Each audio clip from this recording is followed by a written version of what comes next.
รุ่งอรุณเบิกฟ้าทั่วล่าแจ่มแสงธรรมแย้มเยือนถิ่นแผ่นดินเหนือ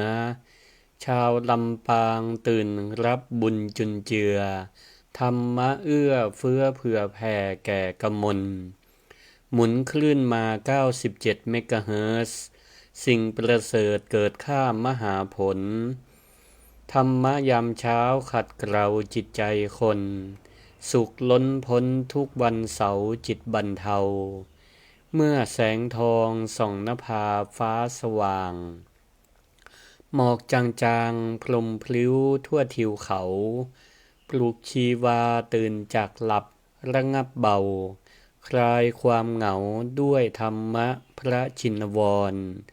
ที่สวทลำปางทางอากาศธรรมศาสตร์ส่องใจให้คำสอนพระครูสิริธรรมบัณฑิตเอื้ออาทรมอบพรหมพรด้วยธรรมะชนะมารขอถวายความนอบน้อมต่อองค์พระรัตนตรัยอันมีพระพุทธเจ้าพระธรรมเจ้าและพระสังฆเจ้าขอถวายความเคารพมายังพระมหาเถระพระเถรานุเถระครูบาอาจารย์เจ้าทุกตนทุกองค์ขอเจริญปอนท่านผู้ฟังรายการธรรมะยามเช้าทุกผู้ทุกท่านเจ้าวันนี้ก็ตรงกับเจ้าของวันเสาร์ที่1สิงหาคมพุทธศักราช2569เป็นวันเดือนใหม่วันใหม่ของเดือนใหม่สิงหาคมวันที่1เป็นเจ้าวันใหม่ของช่วงต้นเทศกาลเข้าพรรษาเนาะขณะนี้ท่านทั้งหลายกำลังฟังรายการธรรมะยามเจ้าตั้งคลื่นสถานีวิทยุ กระจายเสียงแห่งประเทศไทยจังหวัดลำปางหรือสวทลำปาง FM 97เมกะเฮิรตซ์หรือฟังตังคลื่นเครือข่ายคลื่นสีขาวเพื่อชาวประชาวัดปากตังเจริญอำเภอดอยหล่อจังหวัดเชียงใหม่โดยเมตตาของท่านอาจารย์พระครูอภิวัฒนวิกรมหรือบางพ่องก็ฟังตังคลื่นวัดบรรพตสถิต FM 106.50เมกะเฮิรตซ์โดยท่านอาจารย์พระมหานพดลสุวรรณเมธีเจ้าอาวาสวัดบรรพตสถิตวันนี้พบกับอัตมาภาพทุกวันเสาร์เวลา 5:00 ถึง 6:00 นเจ้าโดยพระครูสิริธรรมบัณฑิตเจ้าอาวาสวัดมิ่งเมืองมูลตำบลพี่ชัยอำเภอเมืองจังหวัดลำปางได้มาร่วมสนทนาธรรมกับศรัทธาท่านผู้ฟังด้วยภาษาง่ายๆฟังแบบบรรยากาศสบายแต่หวังว่าคงจะมีสาระให้เฮาท่านทั้งหลายได้นำไปใช้ในชีวิตประจำวันได้เจ้าวันนี้ก็มีโยมท่านหนึ่งได้ถามว่าพระอาจารย์ในช่วงเข้าพรรษาบรรดาศรัทธาญาติโยมควรจะปฏิบัติตัวจะได้พ้องก็เป็นคำถามสั้นๆแต่ก็มีความหมายกว้างๆอยู่เพราะเมื่อว่าได้ยินคำว่าเข้าพรรษาหลายคนก็อาจจะนึกถึงพระสงฆ์องค์เจ้าที่อยู่จำพรรษาที่วัดบางคนก็นึกถึงการถวายเทียนพรรษาที่เฮาได้ไปร่วมกันมาพ่องก็ไปร่วมกับคลื่นสีขาวพ่องก็ไปร่วมกับวิไลสงฆ์นครลำปางหรือหลายๆที่หลายๆวัดบางพ่องก็นึกถึงการงดเหล้าเข้าพรรษาก็มีบางคนก็นึกถึงการไปวัดไปวานในวันพระไปฟังเทศน์ฟังธรรมไปนอนวัดอันนี้ก็ดีปัจจุบันนี้ก็หาคนนอนวัดนี่ก็บางวัดก็เขียมเหมือนกันบางวัดก็ยังรักษาไว้ดีอยู่ก็ขออนุโมทนาบางคนก็สงสัยว่าเข้าพรรษาเป็นเรื่องของพระแล้วโยมเกี่ยวอันยังตัวคำตอบก็คือเกี่ยวอย่างยิ่งเมื่อว่าพระสงฆ์จะมีหน้าที่อยู่จำพรรษาบ่เดินทางไปข้างอ้างแรม ตามสถานที่ต่างๆโดยบ่มีเหตุอันควรบ่ได้หมายความว่าเปิ้นบ่สามารถจะไปได้ก็ต้องสามารถไปได้มีเหตุอันควรแต่ศรัทธาญาติโยมก็สามารถใช้ช่วงเวลา3เดือนนี้เป็นพรรษาแห่งการพัฒนาชีวิตของเฮาก็ได้อย่างเดียวกันในช่วงสัปดาห์ผ่านมาก็มีการรณรงค์งวดเหล้าเข้าพรรษา2569ภายใต้แนวคิดว่า90วันเก็บแต้มสุขภาพดีสิ่งดีๆจะเกิดขึ้นที่โครงการส่งเสริมสุขภาพเพิ่นก็พยายามจวนประชาชนลดหรืองดเครื่องดื่มแอลกอฮอล์รับประทานอาหารที่เหมาะสมหมั่นออกกำลังกายฝึกเฮาก็ฝึกพอจิตพอใจของตัวเก่าไปตัวนับว่าเป็นการนำวัฒนธรรมเข้าพรรษามาเชื่อมกับการพัฒนาคุณภาพชีวิตได้อย่างดีมีรูปธรรมก่อนวันเข้าพรรษาทางราชการเพิ่นก็ยังได้ประชาสัมพันธ์งดจำหน่ายเครื่องดื่มแอลกอฮอล์ในวันอาสัญหบูชาวันเข้าพรรษากะระหว่างวันที่29-30 กรกฎาคม 2569 ตามกฎหมายที่เกี่ยวข้องแต่ท่านผู้ฟังลองพิจารณาเกิดเพราะว่าถ้ากฎหมายห้ามขายเหล้าเพียง2วันแต่ใจเฮานี่มันอยากจะดื่มทุกวันปัญหามันก็บ่จบถ้าวัดจุดเตียนฮื้อสว่างตึงทั่วอุโบสถแต่ใจเฮายังมืดไปด้วยความโลภความโกรธความหลงอยู่เตียนเล่มใหญ่ก็ยังส่องบ่ถึงหัวใจเตี้ยถ้าเฮาถวายเตียนพรรษากุปีแต่บ่เคยจุดแสงสติในใจของตัวเก่าก็เท่ากับว่าถวายแสงสว่างให้กับวัดแต่ก็ปล่อยให้บ้านก็คือในใจของตัวเก่าเฮานั้นยังมืดอยู่เพราะฉะนั้นในเจ้าวันนี้ก็เลยจะอู้ในประเด็นเกี่ยวกับเข้าพรรษาพักสิ่งชั่วเติมบุญทั่วทั้งกายและใจพักชั่ว1อย่างสร้างดี1อย่างฝึกใจอย่างต่อเนื่องตลอด3เดือนเข้าพรรษาพักชั่ว1อย่างคือหยังสร้างดี1อย่างคือหยังก็เดี๋ยวมาฟังกันศรัทธาญาติโยมทั้งหลายก่อนจะตอบว่าโยมควรปฏิบัติตัวอย่างใดเฮาควรเข้าใจก่อนในวันเข้าพรรษาคำว่าเข้าพรรษาหมายความว่าจะใดคำว่าพรรษานั้นมาจากคำบาลีว่าวัสสะวัสสะนี่แปลว่าฝนฤดูฝนสมัยตะก่อนนี่เปิ้นการนับอายุการนับอายุกันนี่บ่ได้นับกันที่ว่ากี่ปีคำว่าปีนี่มันเป็นคำศัพท์บัญญัติที่นับกันมาเมื่อลูนสมัยพุทธกาลเจ้าพุทธเฮานี่เปิ้นนับเอากันฝนว่าเฮานับหน้าฝนว่ามันผ่านไปกี่หน้าฝนเลยใช้คำว่าวัสสาหรือพรรษาอย่างพระสงฆ์องค์เจ้าเปิ้นเข้ามาบวชพระสงฆ์องค์เจ้าทุกเจ้าบวชได้กี่พรรษาก็คือบวชมาแล้วกี่ฤดูฝนนั่นเองคำว่าจำพรรษาจำพรรษาจึงหมายถึงการที่พระสงฆ์องค์เจ้าแปลว่าอยู่ประจำอยู่ประจำในอาวาสแห่งใดแห่งหนึ่งตลอดฤดูฝนตามระยะเวลาที่พระวินัยกำหนดคำว่าจำพรรษานี่บ่ได้ว่าจำการฝนว่าอันกันฝนนี่กันฝนกี่ปีบ่ใช่คำว่าจำนี่ก็คือประจำ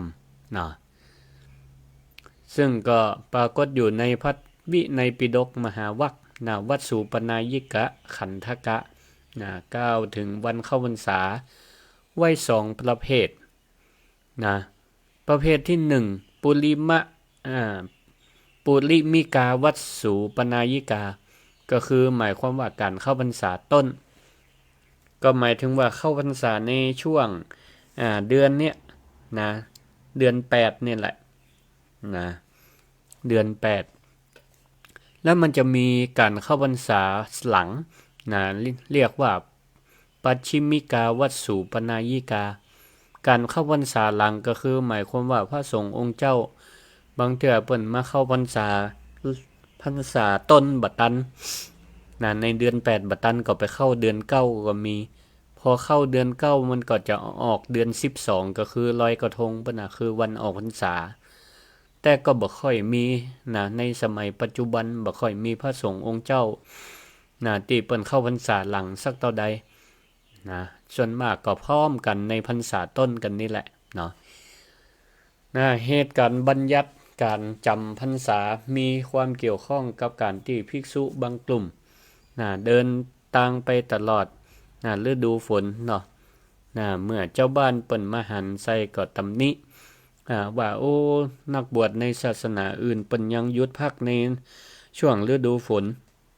แม้แต่นกหนูหูปีกก็ยังทำรังประจำแต่ว่าจะได้พระสงฆ์องค์เจ้าของพระสมณะโคดมก็ยังมาเดินตางย่ำเข้ากาและสัตว์เล็กน้อยอยู่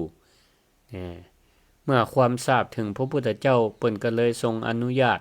และวางระเบียบจัดระเบียบใหม่ให้ภิกษุทั้งหลายอยู่จำพรรษาในช่วงฤดูฝนเนาะเพราะฉะนั้นการจำพรรษาก็เลยมีความหมายอย่างน้อย3ประการก็คือ1เป็นการลดการเบียดเบียนสิ่งมีชีวิตพืชพันธุ์ในฤดูฝนประการที่2เพื่อเปิดโอกาสให้พระสงฆ์ได้อยู่ร่วมกันได้รักษาพระธรรมวินัยและได้ปฏิบัติธรรมอย่างต่อเนื่องประการที่3เพื่อเป็นโอกาสให้ศรัทธาญาติโยมได้ใกล้ชิดพระพุทธศาสนาได้หมั่นทำบุญรักษาศีลและก็ฟังธรรมนักขึ้นก็คือหมั่นไปวัดไปวานักขึ้นในสมัยก่อนเมื่อพระสงฆ์หยุดเดินตางวัดก็เลยกลายเป็นศูนย์กลางของการศึกษาเล่าเรียนพระธรรมวินัยพระใหม่ที่เปิ้นได้บวชเข้ามาใหม่ก็จะได้มีโอกาสศึกษาพระธรรมวินัยส่วนพระเก่าก็ได้มีโอกาสอบรมพระรุ่นน้องก็คืออบรมพระใหม่ศรัทธาญาติโยมก็ได้มีโอกาสมาฟังเทศน์ฟังธรรมละอ่อนเยาวชนก็ได้มีโอกาสต้วยป่อต้วยแม่ต้วยปู่ย่าตายายมาวัดมาวาก็ถือกล่าวได้ว่าในฤดูฝนนี้ทำให้พระหยุดเดินตางและก็เป็นการเปิดทางให้ธรรมะเดินสู่ชุมชนสำหรับศรัทธาญาติโยมคำว่าเข้าพรรษา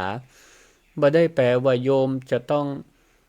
เก็บผ้าเก็บครัวปกผ้าปกครัวเป็นนอนวัด3เดือนทุกผู้ทุกท่านก็บ่ใจถ้าศรัทธาเข้าวัดกันหมดนี่ก็คงมีไผอยู่บ้านไก่ก็ถ้าบ่ได้กินข้าวร้านค้าร้านขายก็คงมีไผเปิดสถานีวิทยุก็คงมีเจ้าหน้าที่มาเปิดไมค์ให้อาตมาได้อู้อย่างอี้ละแต่คำว่าเข้าพรรษาสำหรับศรัทธาญาติโยมนั้นหมายถึงจะใดหมายถึงว่าการที่เฮานำกายเข้าหาความดีนำวาจาเข้าหาความสุภาพนำใจเข้าหาความสงบและก็นำชีวิต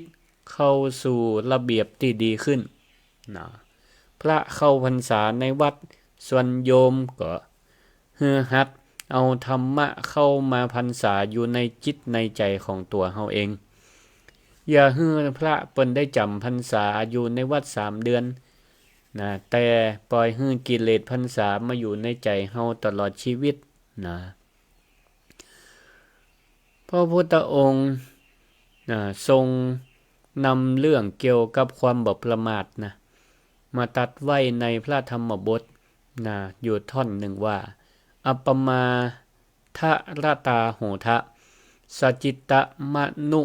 ลักขทะทุกขตาทุอุทธระลตาลตานังปังเกสันโนวะกุญชโลนะแปลว่าจะได้แปลว่าท่านทั้งหลายจงยินดีในความไม่ประมาทจงตามรักษาจิตของตนจงถอนตนขึ้นจากลมเหมือนช้างที่ตกลมถอนตนขึ้นได้ฉะนั้นพระคาถานี้ก็ปรากฏอยู่ในคุตตกนิกายธรรมบทนาควัก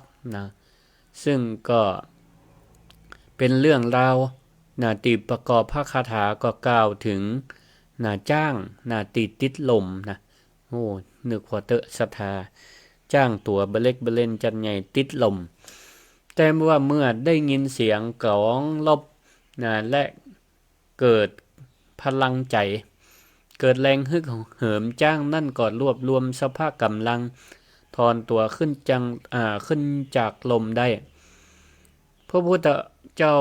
ทรงนำภาพจ้างถอนตนขึ้นจากลมนี่แหละมาเป็นอุปมาอุปไมยสอนมนุษย์คนเฮาให้ถอนตนถอนตัวออกจากลมแห่งกิเลส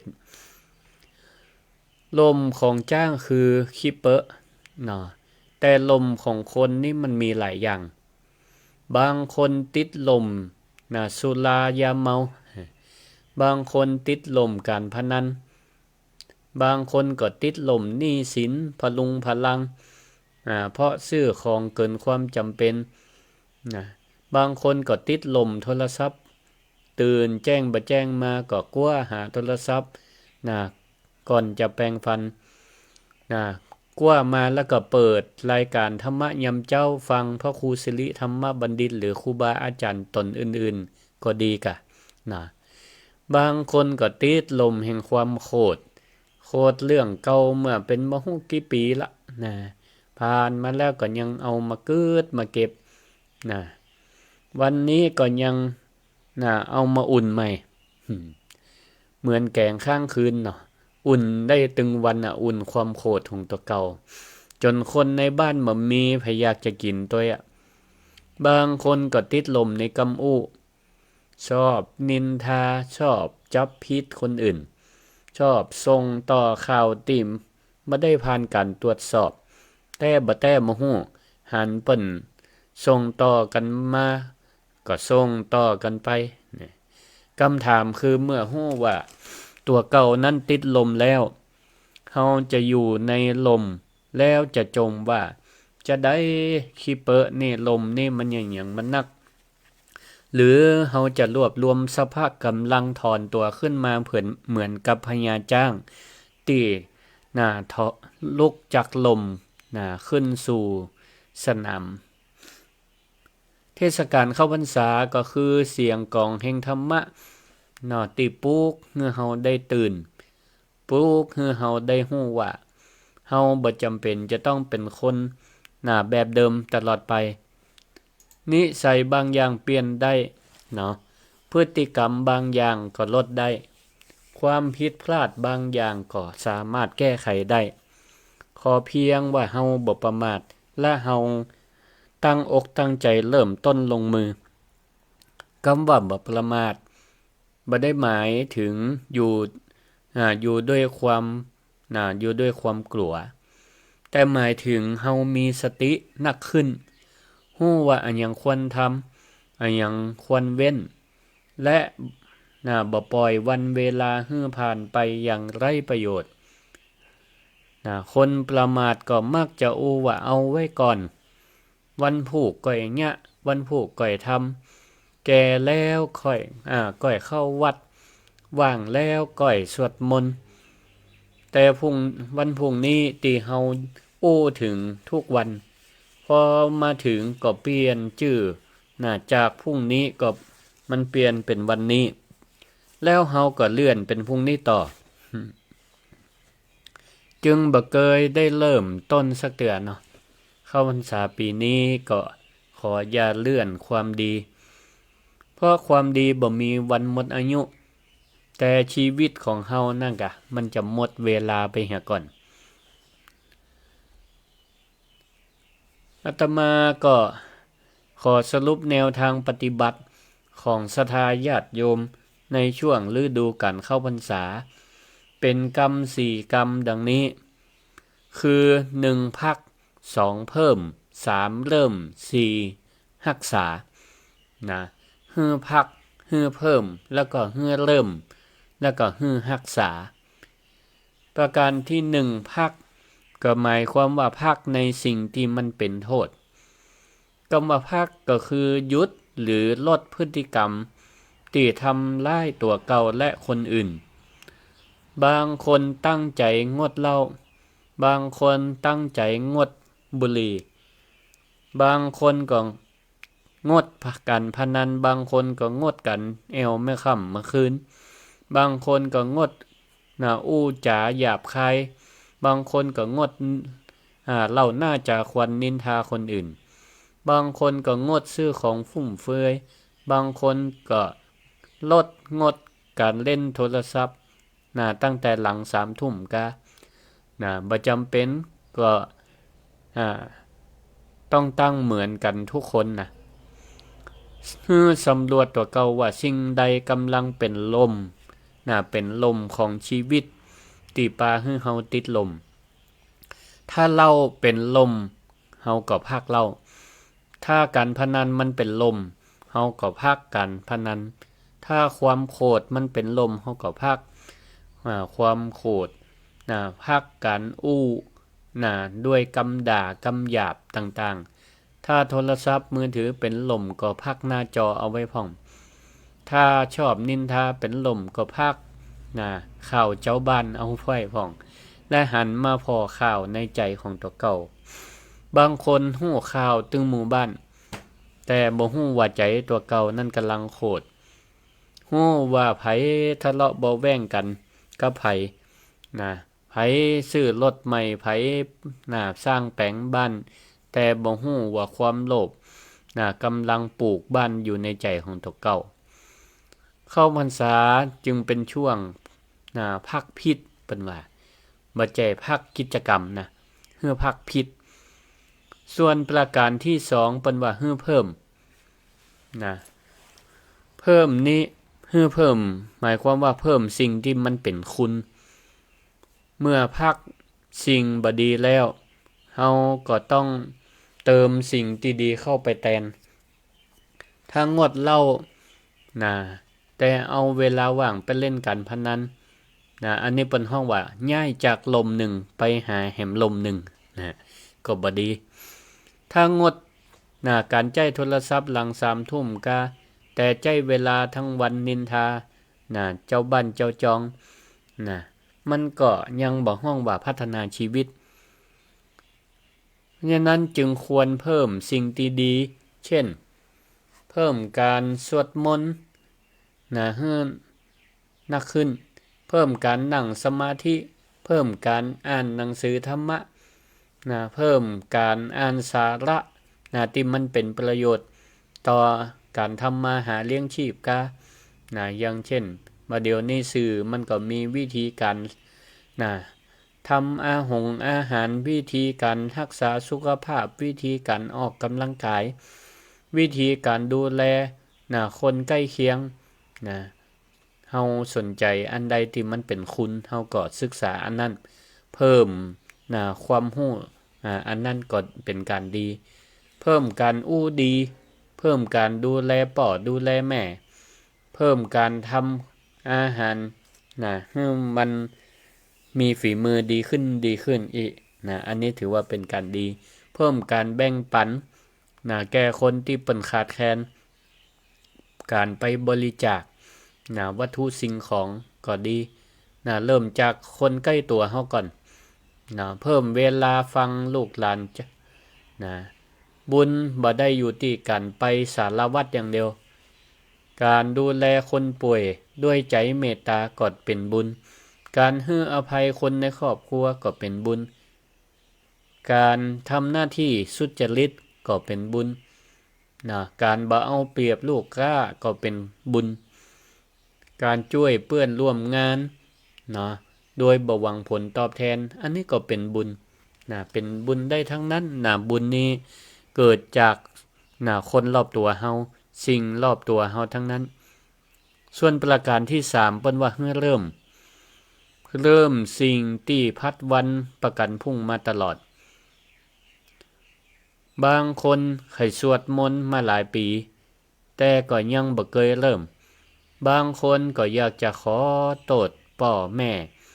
ที่เคยบ่ดีทำบ่ดีแต่ก็ยังติดว่าเขินอายอยู่บางคนไขคืนดีกับพี่กับน้องกับคนฮักแต่ก็รอฮื้อแหมไฟโทรมาก่อนฮื้อแหมไฟมาง้อก่อนต่างฝ่ายต่างรอก็เลยเงียบกันไปเป็น10 ปีบางคนว่าโอ้ฉันบ่โทรก่อนเหรอเขาน่ากะต้องโทรมาหาก่อนต้องมากันก่อนต้องมาตักฉันก่อนแฮมไฟก็อย่างเดียวกันมันจะเริ่มต้นด้วยกันดีคืนดีกันได้เมื่อใดเนาะโทรศัพท์นี่มีสัญญาณเต็มแต่ใจของเฮานี่มันบ่มีสัญญาณแห่งเมตตาหรอกเข้าพรรษานี้ก็ขอให้เริ่มโทรหาคนที่ควรโทรขอโทษคนที่เฮาควรขอโทษเริ่มเก็บเงินเก็บทองเริ่มดูแลสุขภาพเริ่มรักษาศีลเริ่มสวดมนต์วันละ5 นาทีก็ยังดีก่อนหลับก่อนนอนได้ระลึกถึงพระรัตนตรัยก่อนก็ยังดีเนาะสวดอะระหังสัมมาสัมพุทโธภควาพุทธังภควันตังอภิวาเทมิอีกก็ได้ไปจนถึงสุปฏิปันโนภควโตสาวกสังโฆสังฆังนัมมามิอีกค่ะแล้วก็สวดนะโม3จบก็ได้เสกเซหมอนก่อนนอนอย่าดูถูกการเริ่มต้นน้อยๆแม่น้ำสายใหญ่ในศรัทธาญาติโยมทั้งหลายมันก็เริ่มมาจากหยดน้ำทีละหยดนี่เหมือนกันต้นไม้ใหญ่ก็เริ่มจากเม็ดน้อยๆก็ค่อยเจริญเติบโตไปความดีที่มันมั่นคงก็เริ่มจากการกระทำน้อยๆแต่เฮาทำอย่างต่อเนื่องประการที่4ก็คือการรักษารักษาความดีให้มันต่อเนื่องการเริ่มต้นนั้นมันยากเท่ากับการรักษาวันแรกตั้งใจจัดดีซื้อหนังสือธรรมะมาอ่านซื้อเบาะนั่งสมาธิมาใหม่ตั้งนาฬิกาปลุกตี4ครึ่งเพื่อที่จะได้มาฟังรายการธรรมะยามเจ้าวันแรกตื่นตี4ครึ่งจัดดีวันที่2ตื่นตี5วันที่3กดปิดนาฬิกาเหียวันที่4เอานาฬิกาไปซ่อนเพราะเสียงมันดังรบกวนในการนอนอย่างอีเป็นต้นอีก็บ่ไหวละเนาะเพราะฉะนั้นเฮาอย่าตั้งเป้าใหญ่เกินกำลังเอาเริ่มจากสิ่งน้อยๆที่เฮาสามารถทำได้จริงสวดมนต์วันละ5 นาทีก็ได้เริ่มต้นดีกว่าตั้งใจจะสวด1 ชั่วโมงแต่มันบ่ได้สวดนั่งสมาธิวันละ15 นาทีก็ยังดี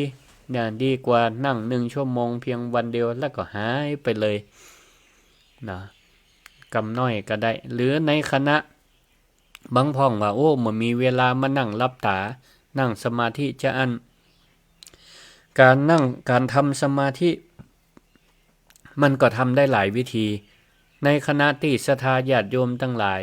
ทำกิจวัตรประจำวันทำงานส่วนตัวอยู่เฮาก็ทำสมาธิไปในตัวได้ก็คือการมีสติการมีสติเข้ามากำกับก็คือการฮู้เนื้อฮู้ตัวระลึกได้ว่าเฮากำลังทำอะไรอย่างอยู่เมื่อมีสติเฮาก็มีสมาธิก็คือมีความตั้งมั่นใจจดจ่อกับการงานอันนั้นมันก็จะได้บ่ประมาทเนี่ยกับข้าวกับปลาก็มีสติในการทำตักเครื่องปรุงใส่กี่จ้อนตามสูตรใครฮื้อมันลำก็ต้องทำตามสูตร เฮาก็มีสติมีสมาธิในการทำขาดสติสมาธิเหียแล้วนะกับข้าวมันก็บ่คงที่นะรสชาติวันนี้จางวันผูกเกมอย่างนี้เป็นต้นนะทำความดีก็ทำให้มันสม่ำเสมอเหมือนยดน้ำลงตุ่มยดแรกก็พอเหมือนมันมานักแต่ถ้ามันยดตึงวันองค์นั่นมันก็เต็มได้นะสรุปแห่งครั้งว่าพักสิ่งที่ชั่วพักสิ่งชั่วเพิ่มสิ่งดีเริ่มเสียทีและรักษาให้ต่อเนื่องฮื้อพักแล้วก็ฮื้อเพิ่มแล้วก็ฮื้อเริ่มแล้วก็ฮื้อรักษามีอันหยังพ้องที่เฮาสามารถทำได้ก็ศีล5เนี่ยการปฏิบัติที่สำคัญสำหรับศรัทธาญาติโยมในช่วงเข้าพรรษาก็คือการรักษาศีลเป็นเครื่องเปรียบเหมือนหัวบ้านที่บ่มีหัวบ้านใดบ่มีหัวไผจะเดินเข้าออกมันก็ทำได้ง่ายใจที่มันบ่มีศีลกิเลสก็เดินเข้าออกได้ตามสบายศีล5มีหยังพ้องศรัทธาก็น่าจะจำกันได้จำให้มันง่ายๆไม่โหดร้าย2ไม่มือไว3ไม่ใจเร็ว4ไม่พูดปด5ไม่หมดสติอย่างนี้เป็นต้น1งดเว้นจากการฆ่าสัตว์และเบียดเบียนชีวิตบ่ใจเพียงว่าบ่ฆ่าคนแต่รวมถึงการลดความรุนแรงทุกอย่างเปิ้นสอนให้มีความเมตตาต่อคนต่อสัตว์บางคนบ่ฆ่าสัตว์แต่ฆ่ากำลังใจคนในบ้านตั้งวันอันนี้ก็เป็นการฆ่าตั้งอ้อมลูกทำมายังบ่ถูกใจก็จมว่าโอ้หมอกอีก็เนี่ยบ่ได้จะอีก็บ่มีทางประสบความสำเร็จกรรมบางกรรมบ่ได้ทำร้ายร่างกายให้มันตายแต่ก็อาจจะทำร้ายความมั่นใจของคนได้เหมือนกันการรักษาศีลข้อที่1เปิ้นว่างดทั้งอาวุธในมือและก็งดอาวุธในปากข้อที่2ก็คือเว้นจากการลักทรัพย์ไม่มือไวบ่หยิบของที่เจ้าของเปิ้นบ่ได้ฮื้อบ่คดบ่โกงบ่เอาเปรียบบ่ใจเวลาไปทำเรื่องส่วนตัวจนเสียหน้าที่อันนี้โกงเปิ้นฮ้องว่าโกงเวลาโกงเวลาหรือว่าเปิ้นฮ้องว่าเบียดบังเวลาราชการบ่ใจทรัพย์สินส่วนรวมเหมือนของตัวเก่าบางคนบ่เคยลักสตังค์ไผแต่ขโมยเวลาคนอื่นด้วยการไปยะการควายของเปิ้นนัด9 โมงมา10 โมงแล้วก็บอกว่ามาตามเวลาล้านนา เรื่องนี้บ่เกี่ยวกับล้านนาสักน้อยแต่มันเกี่ยวกับนาฬิกาของตัวเฮาเองการตรงต่อเวลาเป็นความซื่อสัตย์รูปแบบหนึ่งข้อที่3เว้นจากการประพฤติผิดในกามบ่ใจเร็วเคารพต่อคู่ครองไผมีคู่ครองก็เคารพคู่ครองบ่ทำร้ายครอบครัวผู้อื่นบ่ใจความฮักเป็นเครื่องหลอกลวงในยุคสื่อออนไลน์จะก็ต้องระวังกำจาที่มันเกินขอบเขตบางคนก็บอกว่าคุยเล่นๆกับดีสังเกตศรัทธาญาติโยมทั้งหลายไฟไหม้บ้านเนี่ยมันเริ่มจากมัดเริ่มจากมัดไฟเล็กๆน้อยๆมันก็สามารถลามบานปลายปาฮื้อครอบครัวนั่นทะเลาะเบาะแว้งกันก็มีส่วนข้อที่4ไม่พูดปดก็รวมไปจนถึงบ่อู้ส่อเสียดบ่อู้คำหยาบบ่อู้เพ้อเจ้อไร้สาระก่อนเฮาก็ลองถามใจตัวเก่า4ข้อในการรักษาศีลข้อ4นี่1ถามใจตัวเก่าว่าจริงไหมเรื่องที่จะนี่จริงหรือไม่2เรื่องที่จะนี่ดีก่อดีก่อ3มีประโยชน์ก่อกรรมที่จะออกไป4เหมาะ ก่เวลาก่อเรื่องจริงบางเรื่องถ้ามันอู้ด้วยเจตนาทำร้ายคนอื่นนะก็บ่ใจเป็นวาจาที่ดีเหมือนเฮาเอามีดนะมีดเนี่ยมันเป็นของจริงแต่บ่จำเป็นจะต้องเอาไปแทงไผนะเพราะฉะนั้นบางเรื่องเป็นความจริงแต่ถ้าบ่ถูกเวลาเป็นเวลาที่บ่เหมาะเปิ้นกำลังผิดกันอยู่เอาเรื่องจริงไปเล่าให้ผัวเมียฟังว่าโอ้ไปปะเปิ้นอยู่หั่นอยู่นี่น่ะอันนี้ก็บ่ควรเด้อข้อที่5ไม่หมดสติไม่หมดสติก็คืองดเว้นจากการดื่มเสพของมึนเมาศีลข้อนี้เกี่ยวข้องโดยตรงกับการรณรงค์งดเหล้าเข้าพรรษาเมื่อเฮาขาดสติศีลข้ออื่นก็เสียได้ง่ายดื่มแล้วอาจทะเลาะวิวาทดื่มแล้วขับรถดื่มแล้วใจกรรมรุนแรงอย่างนี้เป็นต้นดื่มแล้วอู้ในสิ่งที่บ่ควรอู้เจ้าขึ้นมาก็จำเหตุการณ์อย่างบ่ได้แต่คนฟังนี่คนที่ได้ยินเฮาตอนเมาอู้นี่มันได้ยินกันหมดหรอจำได้หรอแล้วคนเมาก็อ้างจะบอกว่าบ่ฮู้เรื่องตอนนั้นเฮาเมาหรอแต่คนรอบข้างคู่ครองคนฮักได้ยินหมดลูกได้ยินหมดบ่ได้เมาเขาก็จำความเจ็บปวดกำอู้กำจาที่บ่มีสติตอนเมานั่นได้การงดเหล้าบ่จะเป็นเพียงช่วยตับให้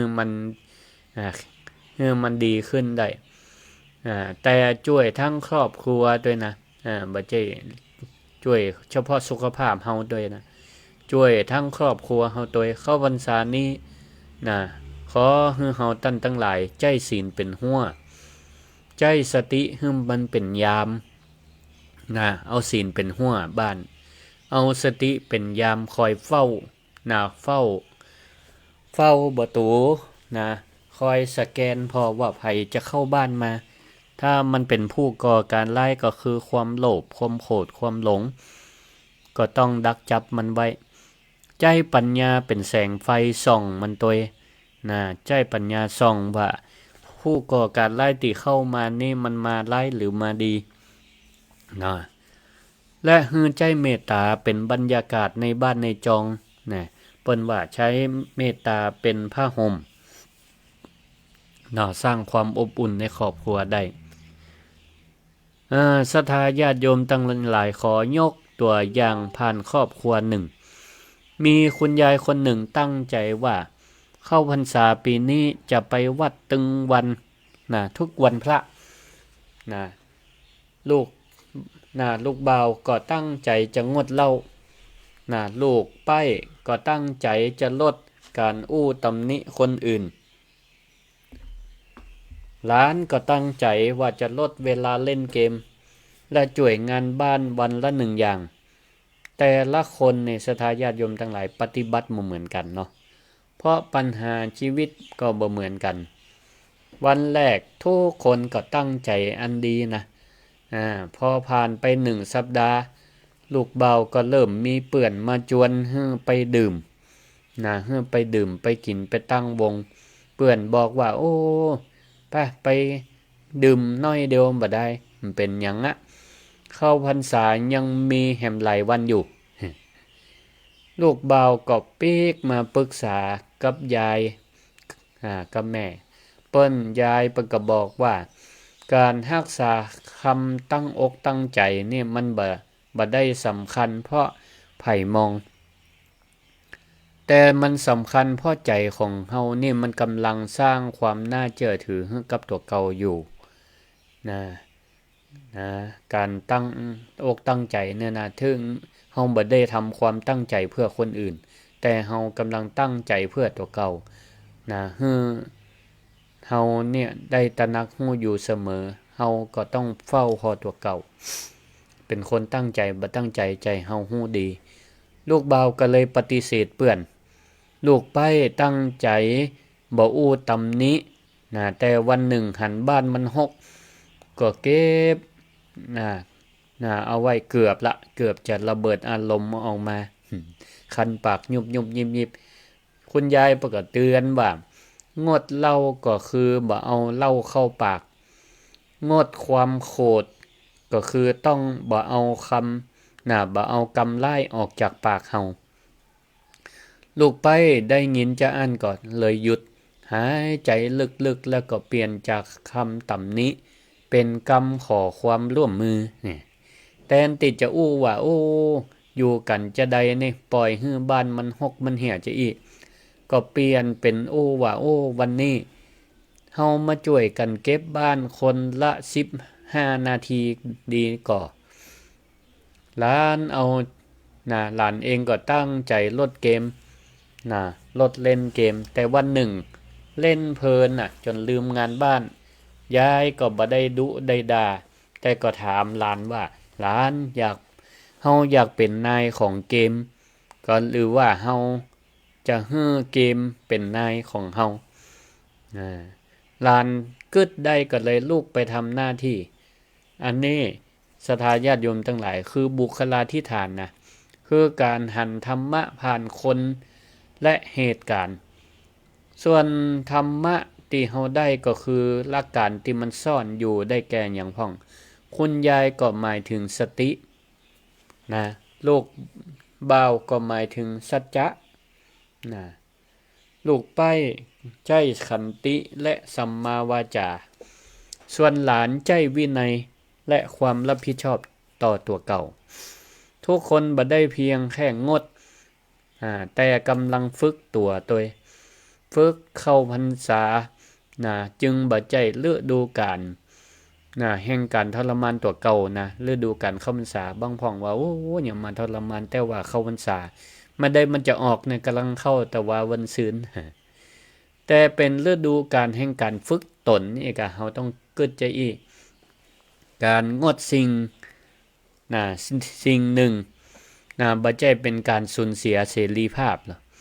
แต่เป็นการพิสูจน์ว่าเฮายังเป็นนายของชีวิตคนที่อยากดื่มแล้วห้ามตัวเก่าบ่ได้มีอิสระคนที่ใครเล่นเกมแล้วหยุดบ่ได้ก็บ่ได้มีอิสระคนที่โคตรและก็ต้องอู้อยู่ทุกครั้งด่าอยู่ทุกครั้งก็บ่ได้มีอิสระอิสรภาพนี่ที่แท้จริงก็คือความสามารถที่เฮาเลือกสิ่งดีๆแม้ว่าใจมันจะถูกกิเลสจวนไปในทางอื่นพ่องเฮาก็ฝึกเอาก็ขอฝากธรรมะในช่วงเทศกาลเข้าพรรษาไว้ให้กับศรัทธาญาติโยมสาธุชนทั้งหลาย3 เดือนตีพักมาบ่ได้มีบางคนก็ว่าบ่ใจงดเหล้า3 เดือนแล้วออกพรรษาดื่มชดเชยถ้าทำอย่างนั้นตับก็อาจจะบอกเตือนตัวเฮาว่า3 เดือนผ่านมานั้นที่เฮาได้พักมาก็ไม่มีความหมายเป้าหมายของการฝึก3 เดือนนี้คือฮึหันว่าเฮาสามารถอยู่ได้โดยความบ่พึ่งพาสิ่งใดสิ่งหนึ่งบ่พึ่งพาสิ่งที่มันเป็นอบายมุขมัวเมาปาให้เฮาติดลมเมื่อทำได้3 เดือนแล้วก็ควรต่อยอดกะที่เปิ้นให้เฮาฝึก3 เดือนนี่คือเป็นคอร์สระยะสั้นถ้าฝึกคอร์สระยะสั้นสำเร็จคอร์สระยะยาวแห่ม9 เดือนนี่มันก็ทำได้ง่ายจากงดชั่วคราวก็เป็นลดระยะยาวจากลดก็เป็นเลิกจากความตั้งใจตามเทศกาลมันก็จะกลายเป็นวิถีชีวิตไปโดยปริยายมันต้องเริ่มสิ่งเล็กๆก่อนทำสิ่งเล็กๆทำเป็นประจำมันก็จะกลายเป็นนิสัยอย่างนี้มีแผนปฏิบัติการ7 ดีตลอดพรรษาก่อนที่จะเปิดสายก็จะแนะนำ7 ดีตลอดพรรษาบ่ต้องทำจนเครียดก็ได้ขอให้ทำจริงและก็ต่อเนื่อง 1เปิ้นว่าตื่นดีหมายความว่าเมื่อตื่นนอนอย่าฟังกำโทรศัพท์เพื่อใจสติหายใจลึกๆแล้วก็อู้กับตัวเก่าว่าวันนี้เฮาจะบ่ประมาทจะคิดดีจะอู้ดีจะทำดีต่อคนรอบข้าง2กินดีกินดีคือลดหวานมันเค็มและของมึนเมาเวลากินก็พิจารณาเหมือนพระสงฆ์องค์เจ้าเปิ้นมีการเปิ้นห้องว่าพิจารณาก่อนกินรับประทานอาหารก็รับประทานอย่างมีสติรู้จักประมาณอย่ารับประทานจนร่างกายต้องนั่งสมาธิแล้วก็ลุกบ่ได้3อู้ดีก่อนอู้เนี่ยบ่ได้หมายความว่ามันอู้ดีหมายถึงว่าอู้ตึงวันอู้ติ๊กๆมันใช่นะก่อนอู้นี่ถามว่าสิ่งที่เราจะอู้นั้นมันเป็นจริงไหม2สิ่งที่จะอู้นั้นมีประโยชน์หรือไม่3เหมาะแก่การเวลาจะอู้หรือไม่และก็อู้ด้วยเมตตาหรือไม่ข้อที่4ทำดีดีที่4คือทำดีทำหน้าที่ของตัวเก่าให้มันดีที่สุดดูแลครอบครัวช่วยเหลือเพื่อนร่วมงานแบ่งปันคนขาดแคลนทำจิตอาสาตามโอกาสแล้วก็ข้อที่5คิดดีคิดดีนี่ก็คือบ่มกมุ่นกับความแค้นบ่ไปเปรียบเทียบจนมันเป็นตุกใจตัวเก่าบ่เอาชีวิตคนอื่นมาเปรียบเทียบชีวิตเฮาจนปาฮื้อด้อยค่าตัวเก่าฝึกมองหันด้านดีของคนอื่นเมื่อมีปัญหาก็ถามว่าเรื่องนี้สอนอะไรอย่างแก่เฮาพ้องแทนที่จะถามแต่ว่ามันยังหยังต้องเกิดกับเฮาข้อที่6หยุดดีหมายความว่าหยุดวันละอย่างอย่างหยุดวันละอย่างน้อยก็15นาทีหยุดจากการใช้มือถือก่อนหลับก่อนนอนหยุดจากการเสพข่าวที่มันเป็นเท็จที่มันบ่มีข้อหลักฐานหยุดการอู้จาด้วยกรรมอู้ที่มันบั่นทอนจิตใจตัวเก่าและคนอื่นนั่งหายใจอยู่อย่างหู้เนื้อหู้ตัวให้ใจมันได้พักผ่อนผ่อง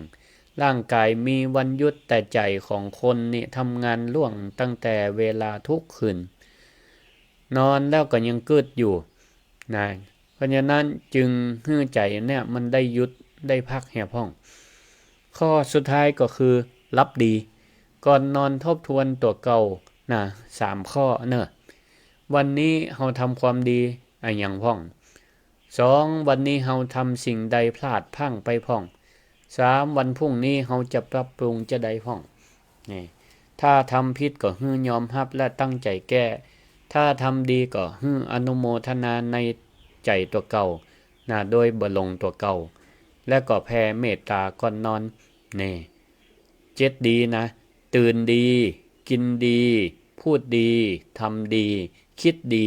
หยุดดีแล้วก็รับดีถ้าทำได้ใจนี่3เดือนนี้บ่ใจเป็นเพียงพระสงฆ์องค์เจ้าทำแล้วก็เปิ้นเข้าพรรษาอย่างเดียวศรัทธาญาติโยมก็สามารถทำได้เหมือนกันทำให้เป็นประจำในชีวิตของเฮาเอาละก็เปิดสายเพื่อศรัทธาญาติโยมได้โทรมาแสดงความคิดเห็นหรือว่าใฝ่ฟังตั้งใด064 949 5999รายการธรรมะยามเช้า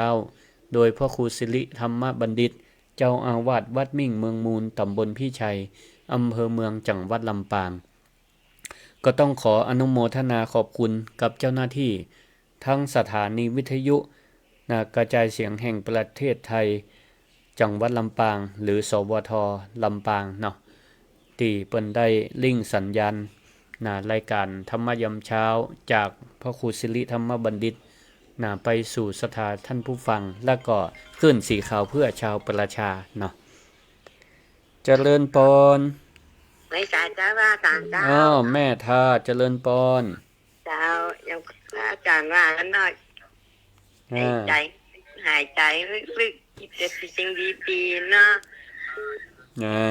ดีมากดีมากเจ้าดีละสาธุนะเจ้าสาขอบธุคุเจ้าณพระที่สาติดตามรับธุฟังเจริญพรอยู่ดีมีเจ้าสุขสวัสดีเจ้าสาธุเจริญพรเจ้าไว้สาเจ้าธรรมครูเจ้าแม่พิสมัยนางแลเนาะเจ้ายังพระอาจารย์ท่านพระครูวันนะเนาะเข้าภาษาในแม่เขาก็ไปนอนวัดกันเนาะวันนั้นดีไปวันที่เก้ามาที่30เนาะนอนด้วยกัน21คนเจ้าดีละกันเนาะเจ้าอนุโมทนาดีละนอนกันนักหลายดีรักษาไว้เน้อเจ้าอันนี้ฟังขึ้นใดแม่ฟัง97เจ้า97เนาะเจ้าสาธุสวทลำปางเจริญพรเจริญพรเจ้าสาธุขอบคุณเน้อศรัทธาที่ติดตามรับฟังไผฟังตั้งใดก็โทรมารายงานเน้อเจริญพรว่าแต่เจ้าได้พระครูแก้วแม่มาลัยปลาไข่ไต้นะคะแม่มาลัยปลาไข่ไต้ฟังขึ้นใดเจ้าขึ้นของบรรพตสถิตวัดบรรพตสถิต106.5ชัดเจนดีเนาะเจ้าชัดเจนดีเจ้าได้ธรรมะเจ้าได้ธรรมะเนาะวันนี้นะเจ้าได้ธรรมะก็ชื่นใจดีสาธุคิดกันอย่างเนาะท่านพระครูเนาะดีละสาธุเดี๋ยวแม่ประกาศแม่ก็จะไปใส่บาตรอย่างนี้เนาะอนุโมทนาดีอยู่ดีมีสุขนะเจริญพรเจริญพรเจ้ากับภาษาเจ้าท่านพระครูแม่ยังแม่คำนวณบดินดามแต่สอบเมืองปานนะเจ้าเมืองปานฟังขึ้นได้แม่มันนี่มาได้ทางวิทยุเจ้าวิทยุเปิ่นมีกับเพลงติ๊กๆลุงย่องเปิ่นจบไปแล้วก็มีกับเพลงลุงติ๊กๆแล้วก็เลยมาฟอทางโทรศัพท์ให้เจ้าฟังโทรศัพท์เจ้าชัดเจนดีเจ้าชัดเจนดีสาธุมาโลดหนักนะวันนี้นะดีสาธุเน้ออยู่ดีมีสุขเจ้าสาธุเจ้า